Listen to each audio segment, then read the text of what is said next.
أعوذ بالله السميع العليم من الشيطان اللعين الرجيم.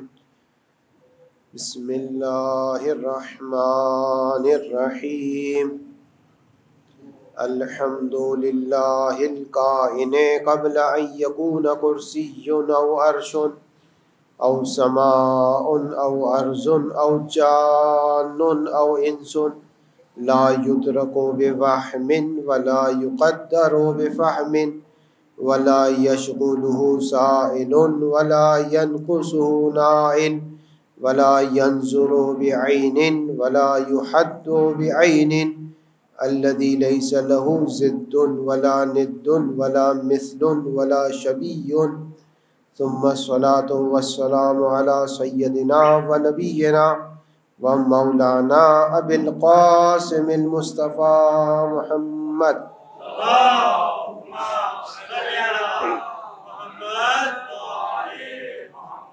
وعلى آله الطيبين الطاهرين المعصومين المظلومين، لا سيما بقية الله في الأرضين، ولعنة الله على أعدائهم أجمعين من الآن إلى قيام يوم الدين. أما بعد، فقد قال الله تبارك وتعالى في كتابه المجيد: بسم الله الرحمن الرحيم. جنات عدن التي وعد الرحمن عباده بالغيب إنه كان وعده مأتيا. صلوات.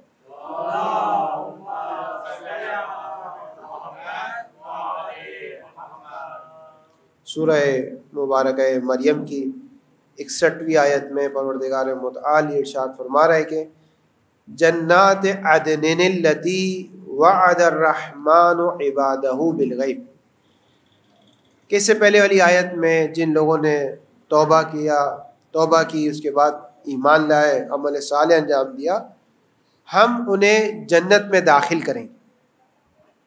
اس آیت میں جنت کی خصوصیت کو پروردگار متعال بیان فرمائے۔ کہو جنات، ایک جنت نہیں ہے بلکہ جنات ہیں، بہت ساری جنتیں۔ اب جنت عربی زبان میں کہتے ہیں اس زمین کو جو درختوں کی وجہ سے زمین چھپ جائے تو اس کو کہتے ہیں جنت، اور اگر درخت کم ہو تو اسے کہتے ہیں روضہ، درخت زیادہ ہو تو اسے کہتے ہیں جنت۔ پروردگار کہہ رہے ہیں ان لوگوں کے لیے بہت ساری جنتیں ہیں۔ تو اب بہت ساری جنت سے کیا مطلب ہے؟ یعنی ایک شخص کو کتنی جنت ملے گی؟ ایک احتمال اور تفسیر سے ایک مطلب یہ نکلتا ہے کہ ایک شخص کو ایک سے زائد جنت ملے گی۔ ایک جنت اکتسابی ہے جو انسان خود حاصل کرتا ہے، کسب کرتا ہے، جیسے رسول اکرم حضرت ختمی مرتبت محمد مصطفیٰ صلی اللہ علیہ وآلہ وسلم پیغمبر فرماتے جب مجھے معراج پر لے جایا گیا اور جنت سے گزارا گیا تو جنت ایک خالی چٹیل میدان تھی، خالی میدان۔ کچھ فرشتے وہاں پر گھر بناتے تھے، محل بناتے تھے، کچھ اسے جلا دیتے تھے، خراب کر دیتے تھے، کچھ درخت اگاتے تھے، کچھ خراب کرتے تھے۔ رسول نے فرمایا کیا مواجرہ ہے؟ کہا یا رسول اللہ یہ چٹیل میدان ہے، انسان جو عمل انجام دیتا ہے اس کے حساب سے یہاں پر محل بنتا ہے، بعض ایسا عمل انجام دیتا ہے کہ یہ بنا بنائے محل اس کا نابود ہو جاتا ہے۔ تو یہ وہ جنت ہے جسے انسان خود احتساب کرتا ہے، خود کسب کرتا ہے۔ ایک بار اتفاق ہوا کہ ہم بیٹھے ہوئے تھے آغا بہجت کے بیٹے کے ساتھ، وہ یہ بتا رہے تھے کہ ان کے والد حج پر گئے، آغا بہجت حج پر گئے۔ حج پر آپ کو معلوم ہے، آپ میں سے جو گئے وہ یہ بات جانتے ہیں، جو نہیں گئے پروردگار ہم سب کو اپنے گھر کی زیارت نصیب فرمائے، اپنے نبی کے قبر مطہر کی زیارت ہم سب کو نصیب فرمائے، جنت البقیہ کی زیارت ہم سب کو نصیب فرمائے، کربلا اور نجف اور قم اور مشہد کی زیارت ہم سب کو نصیب فرمائے۔ تو آپ حج پر دیکھیں گے کہ یہ عمل انجام دو اتنا ثواب ہے، روزے میں بھی ہے کہ یہ 2 رکعت نماز پڑھ لو اتنا ثواب. حج پر جگہ جگہ یہ آتی ہے بات کہ یہ عمل انجام دے دو اتنا 70,000 شہیدوں کا ثواب، یہ عمل انجام دے دو 50,000. تو کہہ رہے تھے اب قافلے میں ہر قسم کے لوگ ہوتے ہیں، آپ جانتے ہیں اس بات کو. تو اب حج ختم ہو گیا، واجب حج ختم ہو گیا، اب بعض افراد ٹھہرتے ہیں، مستحبات انجام دیتے ہیں، مستحب حج انجام دیتے ہیں. تو ایک بار انہوں نے کہا کہ آغا بہجت نے کہا کہ اگر یہ کام انجام دے دو گے تو اتنا ثواب ملے گا. تو ایک آدمی کھڑا ہوا، قافلے میں مختلف لوگ ہوتے، ایک آدمی کھڑا ہوا، اس نے کہا بس آغا بہت ہو گیا، جتنا ہم نے ابھی سمیٹ لیا ہے یہ بھی بہت ہے ہمارے لیے. کبھی ہم نے 70,000 شہیدوں کا ثواب لے لیا، کبھی 50,000 صالحین کا، کبھی انبیاء کا ثواب. ابھی تک ہم 40 دنوں سے یا 30 دنوں سے جتنا ہم نے ثواب سمیٹ لیا ہے یہ ہمارے لیے بہت ہے، ابھی اور یعنی ضرورت نہیں، اب کافی ہے، یہ اتنا ہو جائے گا ہمارے لیے. تو انہوں نے کہا بات تم صحیح کر رہے ہو، السلام علیکم، بات تم صحیح کر رہے ہو. اس نے کہا یہ ہماری تھیلی جو ہے، ہماری تھیلی میں اتنا ثواب کافی ہے. تو آقا بہجت نے خوبصورت جملہ کہا بات تمہاری صحیح ہے، کافی تو ہے، بس یہ دیکھنا کہ تھیلی نیچے سے پھٹی ہوئی نہ ہو. بعض اوقات مسئلہ یہ ہوتا ہے، آپ دودھ لے کر جائیں، 40 کلو دودھ لے لیں، 50 کلو لے لیں، جتنا بھی لے لیں، لیکن اگر سوراخ ہوا تو ہو سکتا ہے گھر تک جاتے جاتے ہاتھ میں کچھ بھی نہ آئے. تو یہ وہ جنت ہے جو انسان احتسابی جنت ہے، خود کسب کرتا ہے. جنت ایک چٹیل میدان ہے، خود اچھا کام کرے گا وہاں محل بنے گا. ایک یہ جنت ہے جو مومن کو ملے گی اپنے عمل کے حساب سے. ہر شخص کا عقیدہ مختلف ہے، ہر شخص کا عمل مختلف ہے، ہر شخص کی جنت احتسابی مختلف ہے. جو میری جنت ہے وہ آپ کی نہیں ہے، جو آپ کی ہے وہ میری نہیں ہے. اسی لیے بعض افراد کی جو جنت ہے، جیسے روایت میں بھی ہے، جو عام افراد کی جنت ہے اس میں جنت حسی ہے، وہ جہاں حور ہے، غلمان ہے، دودھ کی نہریں ہیں، شہد کی نہریں ہیں، جہاں انسان اچھے اچھے غذائیں سب ہیں. اس سے اوپر ایک مرتبہ آتے جنت عقلی، جہاں نہ حور پہ انسان توجہ کرتا ہے نہ غلمان پر، بلکہ اس سے آگے نکل جاتا ہے، اس سے آگے انسان بڑھ جاتا ہے، ان چیزوں سے آگے نکل جاتا ہے. یہ چیز اس کے لیے کوئی جاذبیت نہیں رکھتی. یہ وہ جگہ ہے جہاں پروردگار کہتا ہے فادخلی فی عبادی وادخلی فی جنتی، میری جنت میں آ جا. پروردگار کہتا ہے میری جنت. جیسے روایت میں ہے کہ ان جنتیوں کی سب سے زیادہ ان کب خوش ہوتے ہیں، یہ کہتے ہیں یہ اس وقت خوش ہوتے ہیں جب سید الشہداء کی زیارت کر لیتے ہیں.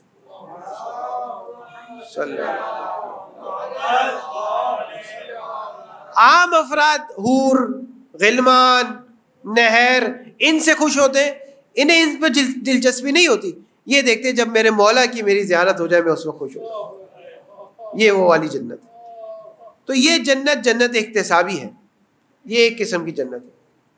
دوسری جنت ایڈسی ہے کہ پروردگار ایڈس میں عطا کرے گا. یہ اس کے بعد والی آیت میں یہ بات ہے، تلک الجنت التی نورث من عبادنا من کان تقیا. یہ جنت ہم ان کو میراث میں دے دیں گے اپنے بندوں میں سے جو متقی تھے. یہ کون سی جنت؟ یہ جنت اکتسابی نہیں ہے، انسان خود نہیں حاصل کر رہا، بلکہ پروردگار ارث میں دے دے گا. ارث آپ کو معلوم ہے، ایک باپ مرتا ہے تو اس کے بچے کو ارث مل جاتا ہے، مفت میں مل جاتا ہے، کوئی چیز دینی نہیں پڑتی اس کو. جیسے ہی باپ کا انتقال ہوا اس کی اولاد میں، اس کے والدین میں، اس کی بیوی میں ارث تقسیم ہو گیا. پروردگار کہہ رہے یہ وہ اس میں کوئی محنت نہیں کرنی پڑتی، کچھ کرنا نہیں پڑتا، خود بخود مل جاتا ہے. جیسے ہی باپ کی آنکھیں بند ہوئی خود بخود بیٹے کو ارث مل گیا. کسی شخص کی بھی ضرورت نہیں پڑتی کہ وہاں سے اٹھا کے اس کو دے دے، نا، خود بخود اس کو مل جاتا. یہ جنت ارثی ہے کہ پروردگار کہہ رہا ہے اس میں تمہیں عمل نہیں کرنا، بلکہ یہ میں خود بخود دوں گا. کن کو دوں گا؟ اپنے بندوں میں سے ان کو دوں گا من کان تقیہ، جو متقی ہے. تو ارث تو انسان کو باپ سے مل جاتا ہے. یہ جنت کس سے ملتی ہے؟ تو روایت میں ہے کہ جب بھی پروردگار کسی انسان کو بناتا ہے، وجود عطا کرتا ہے، تو اس کی جنت بھی اس کے ساتھ بنا دیتا ہے. جی جیسے ہمارے یہاں ہوتا ہے بعض اوقات، جیسے گھر میں بیٹی پیدا ہوتی ہے تو جیسے پیدا ہوتی کہتی ماں کہتی یہ زیور میری بیٹی کا ہے، یہ چونکہ میری بیٹی ہوئی ہے نا تو یہ حصہ میری بیٹی کا ہے، یہ جہیز میری بیٹی کا، یہ سامان میری بیٹی۔ تو جیسے ہی کوئی بھی انسان پروردگار خلق کرتا ہے، کوئی بھی انسان، تو ویسے ہی اس کی جنت بھی بنا دیتا ہے کہ میں نے انسان بنایا تو انسان کی جنت بھی بنا دی۔ اب یہ انسان دنیا میں آتا ہے، مشرک ہو جاتا ہے، شرک کرتا ہے، کفر کرتا ہے، پروردگار کو نہیں مانتا، اس کے مقابلے میں جھوٹے خداؤں کو مانتا ہے۔ تو خدا کہتا ہے کہ تو اس قابل نہیں تھا، وہ جنت میں نے تیرے لیے رکھی تھی، اب تجھے دی جائے۔ تو مجھے ہی نہیں مانتا، جو تیرا پیدا کرنے والا خالق ہے، جو تیرا پالنے والا رب ہے، تو جب اسے ہی نہیں مانتا تو اس جنت کو کیا مانے گا؟ تو حقدار نہیں ہے اب اس جنت کا۔ تو وہ جو جنت کفار کی تھی، کافروں کی تھی، مشرکین کی تھی، وہ جنت ان کی تھی، لیکن انہوں نے کفر کر کے اس جنت کو اپنے ہاتھ سے، اپنے اختیار سے، اپنے ہاتھ سے دور کر دیا۔ اب جب دور کر دیا تو وہ جنت کا کیا ہوگا؟ پروردگار فرما رہا ہے کہ تلک الجنت التی، ان جنت کا یہ ہوگا، نورث من عبادنا، ہم اپنے بندوں میں سے وارث بنا دیں گے اس جنت کا، کس کو؟ من کان تقیہ، جو متقی ہوگا۔ درود پڑھتے محمد و آل محمد۔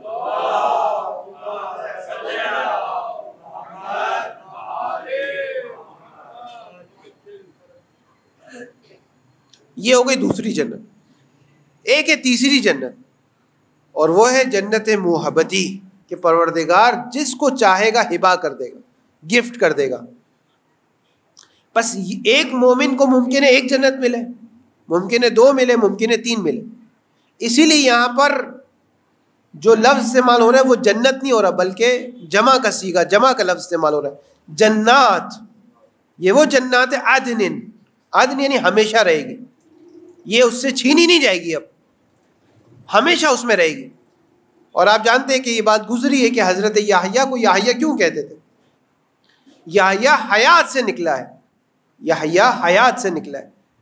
حضرت یحییٰ اس وجہ سے ان کا نام حضرت یحییٰ ہے کہ قیامت میں جب محشر سجے گا، سارے افراد موجود ہوں گے، تو اس وقت وہ موت کو دیکھیں گے، موت کو ایک جانور کی صورت میں، ایک گوسفند، ایک دمبے کی صورت میں موت نظر آئے گی۔ اب موت کو انسان دیکھ چکا ہے، دنیا میں دیکھ چکا ہے موت کو۔ موت انتقال کرنے کا نام ہے، ایک جگہ سے دوسری جگہ انسان کو ٹرانسفر کر دیتی، منتقل کر دیتی۔ انسان اپنی فطرت میں ایک جگہ رہنا چاہتا ہے، بسیرا اگر کہیں ڈال دیا نا اس نے، تو چاہتے وہ وہاں رہے، دنیا میں گھر بناتا ہے، سب کچھ کرتا ہے، چاہتے دنیا میں رہے۔ جب رہنے لگتا ہے، موت آتی ہے، اس کو اس عالم سے دوسرے عالم میں شفٹ کر دیتی ہے، منتقل کر دیتی ہے۔ اسی لیے کہا جاتا ہے انتقال، ایک نظام سے دوسرے نظام میں، ایک عالم سے دوسرے عالم میں منتقل ہو گیا، شفٹ ہو گیا۔ اب دوبارہ وہاں پر بسیرا کرتا ہے، برزخ میں دوبارہ رہتا ہے، پھر موت آتی ہے، برزخ سے نکال کر اس کو عالم ارواح، عالم ملکوت تک پہنچا دیتی۔ اب قیامت میں وہ دوبارہ موت کو دیکھے گا تو ڈر جائے گا کہ یہ دوبارہ ہمیں یہاں سے کہیں اور پہنچا دے گی، یعنی موت یعنی انتقال۔ اس وقت حضرت یحییٰ آئیں گے اور اس موت کی گردن کو اڑا دیں گے، قتل کر دیں گے موت۔ تو اس وقت پروردگار کہے گا اب یہاں ہمیشگی ہے، اب یہاں سے کہیں اور تمہیں منتقل نہیں ہونا، اب یہاں ہو اور یہیں رہو گے، اس کے بعد کوئی اور مرحلہ نہیں ہے۔ اس دنیا میں خدا کہہ رہا ہے، مثلا امیر المومنین نہج البلاغہ میں جملہ ہے، وَفِيهَا اُخْتُبِرْتُمْ وَلِغَيْرِهَا خُلِقْتُمْ، اس دنیا میں رہنے کے لیے خلق نہیں کیے گئے۔ جیسے آپ نے دیکھا ہوگا کہ جب کوئی بلڈنگ بنتی ہے، کوئی پروجیکٹ بنتا ہے، تو اس کے برابر میں ایک چھوٹا سا کمرہ بنتا ہے انجینئرز کے لیے۔ ہمارے دوستان جانتے ہیں، نیوی سے ان کا تعلق ہے۔ تو جب ایک بڑا پروجیکٹ بنتا ہے، بڑی بلڈنگ بنتی ہے، تو چھوٹے 2-3 بنا دیتے ہیں بالکل معمولی سے، تاکہ یہ انجینئرز رہے۔ تو وہ رہنے کے لیے نہیں بناتے، وہاں صرف واجبی چیزیں رکھتے، رہنے کے لیے وہ بلڈنگ بناتے۔ یہاں صرف واجبی چیزیں ہوگی، کھانے پینے کی واجبی اشیاء، ایک پلیٹ ہوگی، ایک چمچ ہوگا۔ کہیں گے صاحب زیادہ کر لو، کہتے نہیں ہمیں یہاں نہیں رہنا، ہمیں اس بلڈنگ میں رہنا۔ مولا فرما رہے تمہیں یہاں نہیں رہنا، تمہیں وہاں رہنا ہے۔ وہ جسے تم بلڈنگ سمجھ رہے ہو وہ بھی تمہیں وہاں بھی نہیں رہنا۔ فِيهَا اُخْتُبِرْتُمْ، یہاں تم امتحان دینے کے لیے آئے ہو. وَلِغَيْرِهَا خُلِقْتُمْ ایک اور عالم کے لیے تمہیں خلق کیا گیا. اس جنات کی صفت کیا ہوگی؟ عدن، وہ ہمیشہ رہے گی، یعنی وہاں سے پھر کسی اور عالم میں انسان منتقل نہیں ہوگا. الَّتِي وَعَدَ الرَّحْمَنُ بِالْغَيْبِ یہ وہ جنت ہے جس کا رحمان نے وعدہ کیا ہے، اور یہ وعدہ غیبی وعدہ ہے. غیب ہے یعنی میں ابھی آنکھوں سے دیکھ نہیں سکتا، آنکھوں سے نظر نہیں آ رہی وہ جنت. یہی تو امتحان ہے. اگر ابھی آنکھوں سے نظر آ جائے جنت تو پھر امتحان کیسا؟ امتحان اسی میں کہ جیسے عمر سعد نے بھی یہ بات کہی تھی کہ میں نقد کا سودا کرنا پسند کرتا ہوں، یزید کا جو فائدہ ہے وہ نقدی فائدہ ہے، اور امام حسین سے کہا تھا آپ کا جو فائدہ ہے وہ ایک غیبی فائدہ ہے، یعنی آپ جو بات کر رہے ہیں وہ میں نے دیکھی نہیں ہے. لیکن امام نے فرمایا تھا کہ جو غیب پر ایمان رکھتے ہیں وہی مومن ہے. یؤمنون بالغیب، مومن کی علامت یہ کہ وہ غیب پر یقین رکھتے ہیں. ہم نے دیکھا نہیں ہے موت کے فرشتے کو، لیکن معلوم ہے آئے گا ضرور. ہم نے دیکھی نہیں ہے برزخ کو، لیکن معلوم ہے کہ قبر کی رات فشار قبر ہے. منکر اور نکیر کو نہیں دیکھا پھر بھی ہم جانتے ہیں. پل صراط کو نہیں دیکھا پھر بھی ہم جانتے ہیں. اسی وجہ سے جب قبر میں فرشتہ سوال کرے گا تو ہم جواب دیتے رہیں گے، کیونکہ غیب پر ایمان ہے. جس شخص کو غیب پر ایمان نہیں ہے وہ صرف کہتے ہیں جس کو میں دیکھتا ہوں اسی کو مانتا ہوں، وہ جواب نہیں دے سکے. کیونکہ مولا فرما رہے جنت کا یہ جو وعدہ ہے یہ غیبی وعدہ ہے، اور پروردگار اپنے وعدے میں ایک عام مومن، ایک عام شخص، ایک عام میچور شخص جو ہے نا، چاہے مومن بھی نہ ہو، ایک عام شخص، اس نے بھی اگر وعدہ کر لیا تو اس کی زبان آپ کہیں گے نہیں یہ شخص جھوٹ نہیں بولتا. خالق کائنات، رب العالمین، فاطر السماوات والارض، مولا یہ فرما رہے کہ پروردگار یہ فرما رہا ہے کہ یہ وہ وعدہ ہے کہ رحمان نے اپنے بندوں سے کیا ہے. انہ کان وعدہ ماتیا، اور اس کا یہ وعدہ آنے والا ہے، اس کا یہ وعدہ آنے والا ہے. اس میں کوئی دو رائے نہیں ہے، کوئی دو بات نہیں ہے، کوئی اور آپشنل نہیں ہے، صرف یہی ہے اور یہ ہو کر رہے گا. درود پڑھ دیجئے محمد و آل محمد.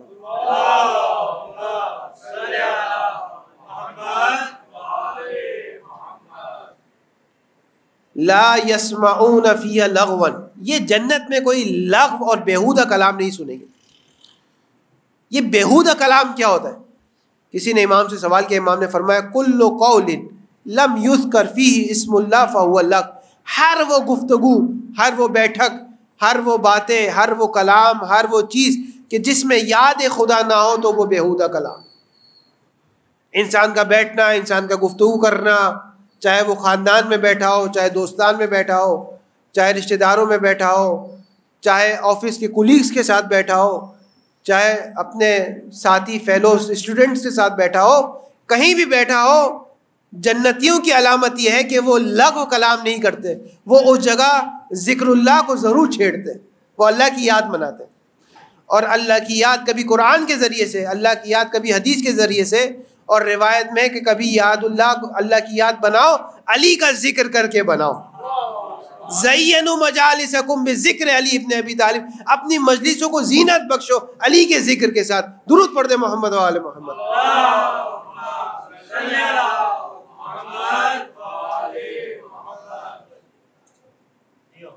اور وہ صرف سلام سنیں گے. دنیا میں بھی انہوں نے کوئی بیہودہ کام نہیں کیا، بیہودہ کلام نہیں کیا.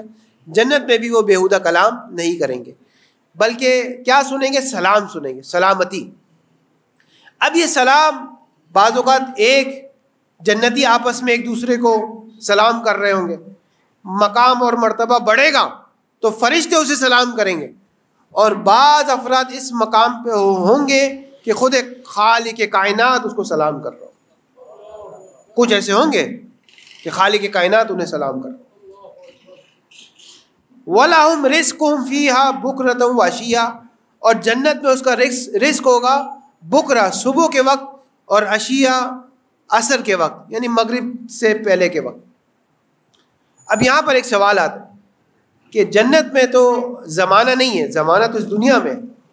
زمانہ سورج کی گردش سے، زمین جو سورج کی گرد گھوم رہی ہے، اور زمین اپنے گرد بھی گھوم رہی ہے، اور زمین سورج کی گرد بھی گھوم رہی ہے. جب زمین اپنے گرد گھومتی ہے تو دن اور رات وجود میں آتے ہیں، جب زمین سورج کے گرد گھومتی ہے تو پورا سال کے اوقات جو ہے سردی گرمی بہار اور خزاں یہ وجود میں آتے ہیں۔ تو زمانہ تو ایسا ہے۔ اب جنت میں نہ کوئی چاند ہے، نہ کوئی سورج ہے، نہ کوئی زمین ہے، تو وہاں زمانہ کیا ہو؟ اسی لیے مفسرین کہتے ہیں کہ یہ آیت جنت برزخی کی ہے، جب انسان قبر میں ہوگا اس وقت کی آیت ہے کہ اس وقت اسے صبح و شام رزق دیا جائے گا۔ بعض نے کہا نہیں، یہ اسی جنت کی بات ہو رہی ہے، لیکن صبح و شام سے مراد یہ ہے کہ دائمی طور پر اسے رزق دیا جائے گا۔ اور کسی نے صادق آل محمد امام جعفر صادق علیہ الصلوۃ والسلام سے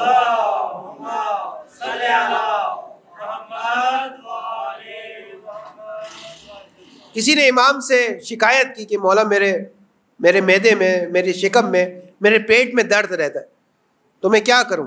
تو امام نے یہ آیت تلاوت کر کے کہا کہ یہ آیت یہ بتاتی ہے سب سے بہتر یہ کہ انسان دن میں 2 وقت کھائے، ایک صبح کے وقت کھائے اور ایک مغرب سے پہلے کا جو وقت ہے اس میں کھائے۔ یہ آیت امام نے تلاوت کی، وَلَهُمْ رِزْقُهُمْ فِيهَا بُكْرَةً وَعَشِيًّا، کہ وہ صبح و شام انہیں رزق ملے گا۔ مولا نے فرمایا کہ اگر دنیا میں بھی سالم رہنا چاہتے ہو، تندرست رہنا چاہتے ہو، تو 2 وقت غذا کھاؤ، 3 وقت، 4 وقت، 5 وقت یہ اہل جنت کے لیے نہیں ہے، تو اہل دنیا میں بھی تم ایسا بننے کی کوشش کرو۔ اس کے بعد تلک الجنت التی نورث من عبادنا من کان تقیہ کی بات ہو گئی کہ یہ وہ جنت ہے جو خدا ارث میں دے دے گا۔ اس کے بعد والی آیت جو ہے 64ویں آیت، اس میں پروردگار فرماتا ہے وما نتنزل الا بامر ربک لہ ما بین ایدینا وما خلفنا وما بین ذلک وما کان ربک نسیا۔ یہ آیت اس وقت کی ہے کہ جب کچھ دیر تک وحی کا سلسلہ منقطع ہو چکا، کچھ دیر تک وحی کا سلسلہ منقطع ہوا، پھر یہ آیت آئی اور اس آیت میں کہا کہ وما کان ربک نسیا، اے رسول آپ کا رب بھولتا نہیں ہے۔ تو جب وحی کا سلسلہ منقطع ہوا تو اعتراض کرنا شروع کر دیا پیغمبر پر کہ شاید نعوذ باللہ پروردگار بھول گیا ہو۔ رسول کے ذہن میں تو نہیں آئے، لیکن جو اطرافیان ہوتے ہیں، اصحاب ہوتے ہیں، انہوں نے کہا کہ معلوم نہیں کیوں آیت نہیں آ رہی، وحی نہیں آ رہی۔ تو اب جو وحی آئی ہے تو یہ آئی ہے وما کان ربک نسیا، کہ آپ کے رب سے بھول چوک نہیں ہوتی۔ وما نتنزل الا بامر ربک، فرشتے کہہ رہے کہ ہم نازل نہیں ہوتے مگر یہ کہ اپنے رب کا امر لے کر نازل ہوتے ہیں۔ ہمارے آگے کی بات، ہماری پیچھے کی بات اور ہماری ابھی کی بات وہ بخوبی جانتا ہے۔ لہو، اسی کے لیے ہے، یعنی اسی کا احاطہ ہے، ما بین ایدینا، جو ہمارے سامنے ہے۔ ہمارے سامنے سے مراد آثار وجودی، فرشتوں کے جو آثار اور اعمال اور افعال ہیں، فرشتے کہہ رہے خدا اسے جانتا ہے۔ وما خلفنا، خلفنا سے مراد یہ ہے کہ مقدمات وجودی، کہ فرشتوں کو کیوں پیدا کیا گیا، کیا ضرورت تھی اس عالم میں، فرشتے کی کیا ضرورت ہے، خدا جانتا ہے۔ فرشتے کہہ رہے خدا جانتا ہے، اگر مجھے خلق کیا گیا تو خدا جانتا ہے۔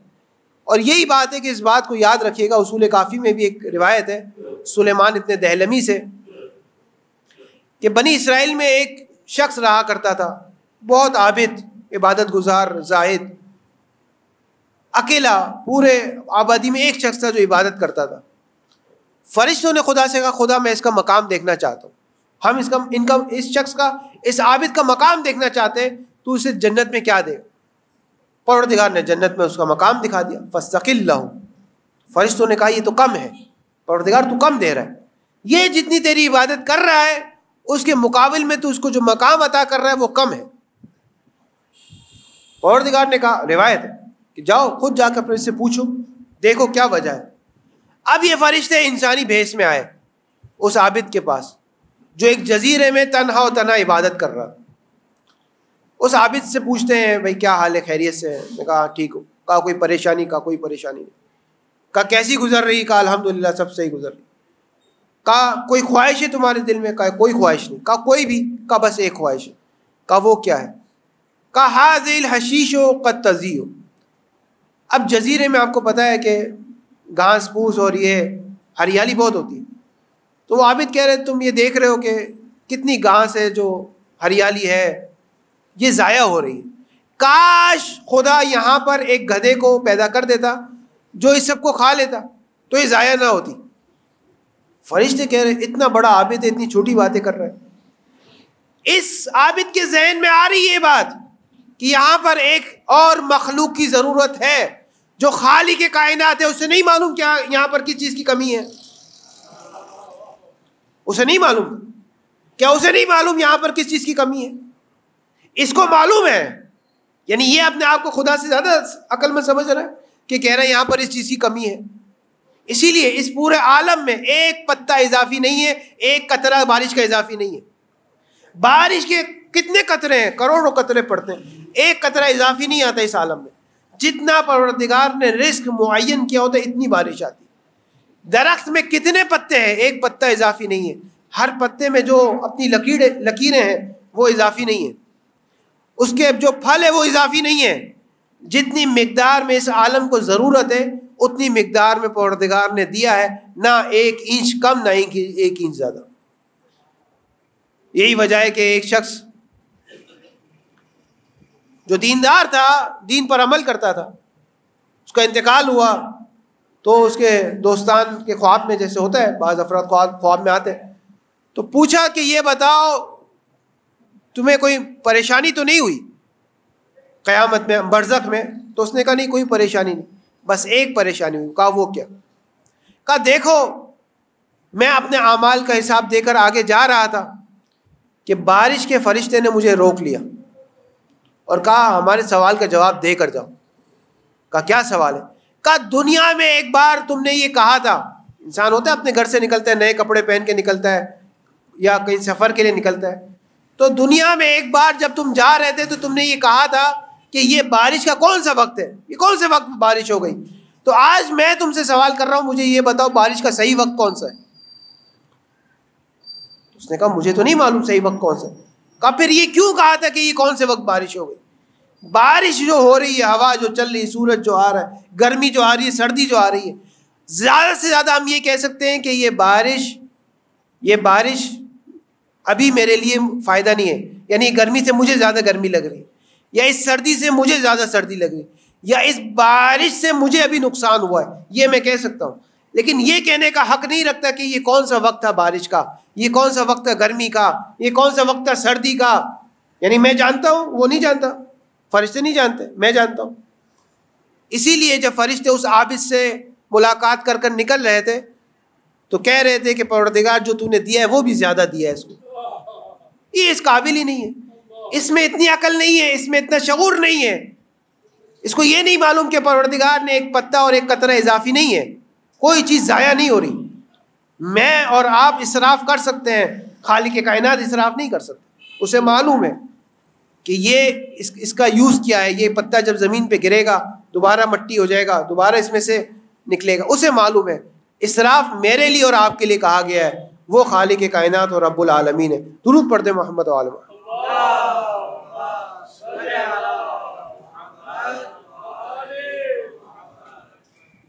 اسی لیے فرشتے کہنے لہو, اس خدا کے ہاتھ میں ہے, ما بین ایدینا, جو کچھ ہمارے آگے ہے, یعنی جو اعمال ہم انجام دیتے ہیں, وما خلفنا, جو ہمارے وجود کا سبب ہے, ہم کیوں اس عالم میں خلق کیے گئے یہ خدا جانتا ہے. فرشتے کہہ رہے ہیں پیغمبر کو, وما بین ذالک, اور جو ہم ابھی ہیں یہ سب کیا ہے, لہو, اس پروردگار کے لیے.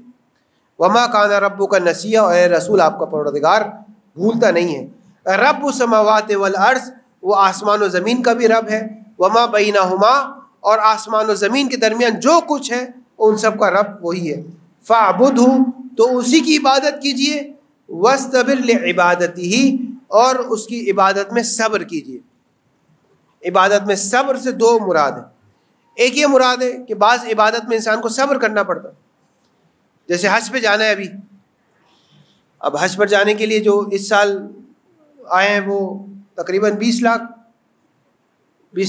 روپے کا حج ہو رہا ہے, اور گورنمنٹ کا تقریباً 10-15 لاکھ کا حج ہے. اب یہ 15 لاکھ نکالنے ہیں نا, اور نکالنے کے لیے حوصلہ چاہیے. یہ صبر ہے, عبادت کا صبر ہے. سال کے آخر میں سب کچھ خرچہ کرنے کے بعد 100 روپے بچ گئے, 100 روپے بچ گئے, اس میں سے 20 روپے دینے ہیں, خمس دینا ہے. صبر چاہیے.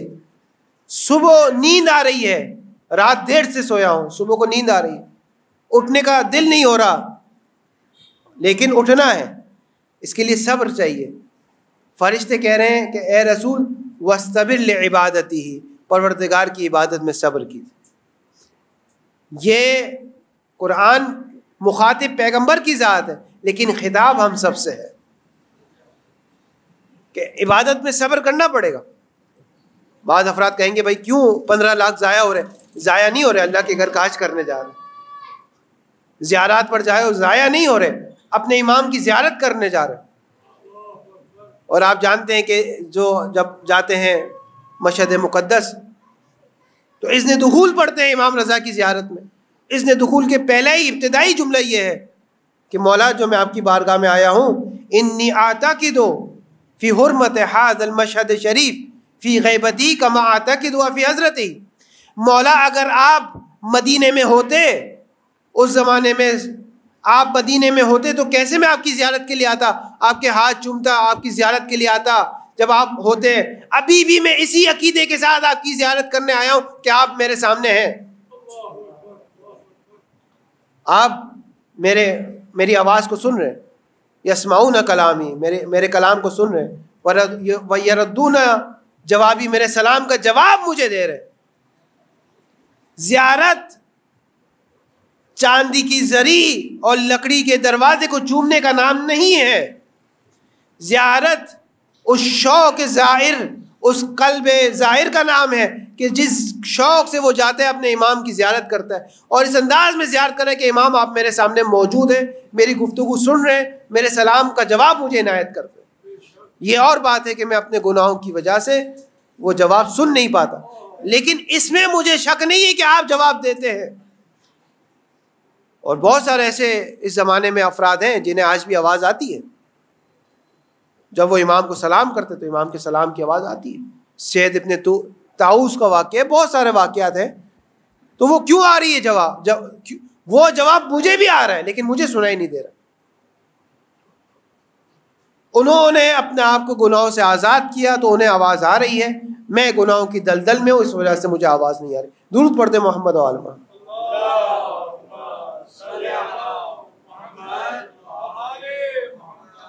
اسی لیے آپ دیکھیں کہ ایک بار کفار نے پیغمبر سے کہا کہ اگر آپ سچے ہیں، اگر آپ واقعاً آپ اللہ کے رسول ہیں، تو اس مکہ کے ان سنگریزوں کو اور ان کنکریوں کو، ان پتھر سے کہیں کہ آپ کے حق میں گواہی دے اور آپ کی رسالت کی گواہی دے.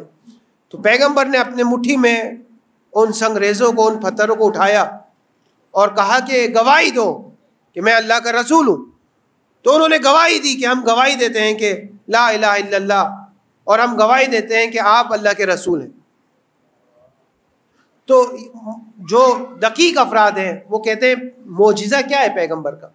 معجزہ کیا ہے؟ یہاں پیغمبر نے ایک معجزہ کیا ہے، لیکن وہ ہے کیا معجزہ؟ وہ معجزہ یہ نہیں ہے کہ وہ سنگریزے اور پتھر گواہی دے رہے ہیں کہ آپ اللہ کے رسول ہیں. یہ نہیں ہے. کیونکہ وہ تو پہلے بھی گواہی دے رہے تھے. یسبح للہ ما فی السماوات و ما فی الارض، قرآن کی آیت ہے کہ جو کچھ اس آسمان و زمین میں سب اللہ کی تسبیح کر رہے ہیں. معجزہ پیغمبر کا یہ نہیں تھا کہ وہ کنکر گواہی دے رہے تھے. معجزہ رسول کا یہ تھا کہ ان کے کانوں سے حجاب ہٹا دیا، وہ اب گواہی سن سکتے ہیں. گواہی وہ پہلے بھی دے رہے تھے لیکن پہلے وہ سن نہیں پا رہے تھے، حجاب تھا ان کے کانوں میں.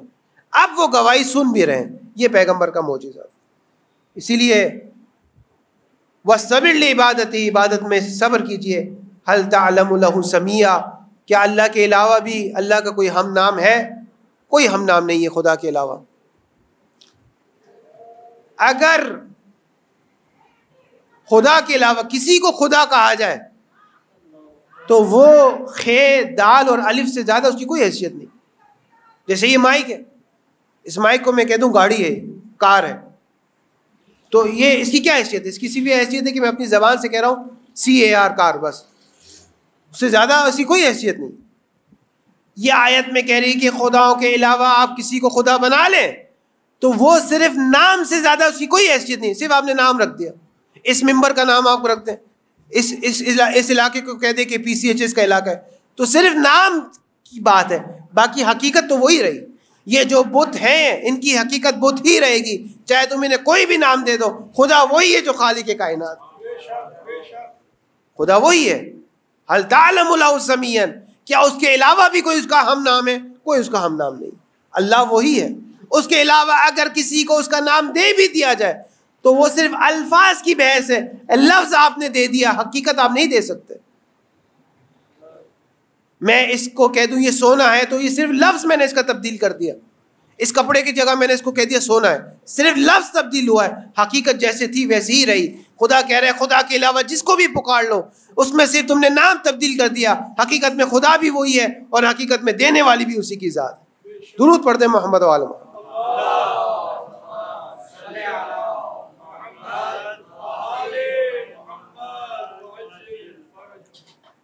وَيَقُولُ الْإِنسَانُ أَإِذَا مَا مِتُّ لَسَوْفَ أُخْرَجُ حَيًّا. انسان یہ کہتا ہے کہ جب میں مر جاؤں گا تو کیا واقعاً دوبارہ سے نکالا جاؤں گا, دوبارہ سے کیا دوبارہ بیدار کیا جاؤں گا, دوبارہ مجھے اٹھایا جائے گا؟ یہ کیسے ہو سکتا ہے؟ جب میں مر گیا, مٹی ہو گیا, صفر ہو گیا, ختم ہو گیا, خاک ہو گیا, تو اب کیسے مجھے کوئی دوبارہ سے اٹھائے گا؟ اب میں ہوں ہی نہیں.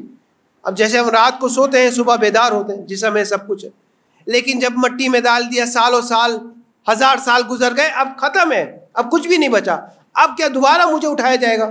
یہ انسان کا اعتراض ہے جس کو قرآن بیان کر رہا ہے. وَيَقُولُ الْإِنسَانُ, انسان یہ کہتا ہے کہ إِذَا مَا مِتُّ, جب ہم مر جائیں گے, مردہ ہو جائیں گے, لَسَوْفَ أُخْرَجُ حَيًّا, تو کیا دوبارہ زندہ کیے جائیں گے؟ یہ انسان کا اعتراض ہے اور یہ خدا کا جواب ہے.